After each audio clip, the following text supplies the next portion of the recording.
Since Illustrator lets you create artwork destined for different types of media, it has different color modes for you to use, and the tools and panels give you a lot of accuracy. We'll start this chapter with a brief discussion of how color works, and then we'll put it to practical use. When you're choosing colors in Adobe Illustrator, the colors you choose depend on what document color mode you're using, and the document color mode you're using really depends on what you intend to do with your artwork. Are you creating artwork meant for being printed out, or are you creating artwork meant for delivering electronically, like on the web or in a multimedia presentation? Earlier in the course, we've talked about this just a little bit. I'm going to go and create a new document. I'll just press Command-N on the Mac or Control-N in Windows. And let's say if my profile is set to web, I have one color mode. If my profile is set to print, I have a different color mode. Or if I choose a particular profile and then I change the color mode, the profile is set to custom.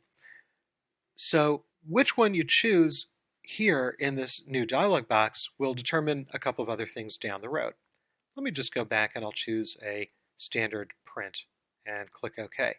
Now let's say you did that and you said, okay, I'm going to create a document with this color mode or that color mode. First of all, you could always change it. You could always go to the File menu, go down here to Document Color Mode, and you can switch between CMYK and RGB. In this document, I chose to make it CMYK, and that's why when I go over to the Color panel, this is CMYK. Now, how am I supposed to know that? Well, there's some options right now that I don't see. And if you're looking at this, you don't see the options, click the little drop-down context arrow and choose Show Options. And now I can see everything here is set to CMYK. Now, let's say I'm working in an RGB document. I can go in here and choose RGB. That's all great, but why these colors and how does it all work? Let me give you an overview. So we'll talk about the colors that you use for process printing first, and then we'll talk about the colors that you'll use for screen or electronic distribution. If you're creating a document with artwork meant to be printed out, the colors you want to use are cyan, magenta, and yellow. And C, M, and Y together are the entire color space. Now, you've seen here, and maybe you've dealt with this before watching this lesson, that process printing, or what's called four-color printing, is really cyan, magenta, yellow, and black, CMYK. And the reason that it's really four colors is that adding black just gives colors a richer, better quality colors. And the reason this is happening is because CMY together, if you mix them up all together, you're going to come out with black. Well, that's in theory. But in practice, if you take ink pots of CMY and mix them all together, it's not really going to be a full jet black. It's just going to be kind of maybe a dark muddy brown or maybe a light black.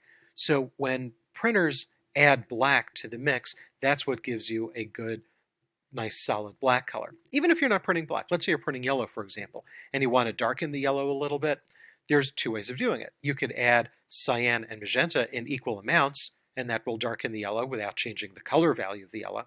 But you'll get a better quality if you simply add black ink and leave the cyan and magenta alone with what they are. Now, in addition to this four-color processing, there's also what's called spot color. And you can find spot color in the swatches library, and we'll look at the swatches library later on in this chapter. So that's what's happening in color printing. Now, colors on the screen for electronic delivery, those are red, green, and blue. And the reason is that the monitor on your screen, whether you're using a Mac or PC or Linux or any kind of electronic screen, those are the colors that are in use.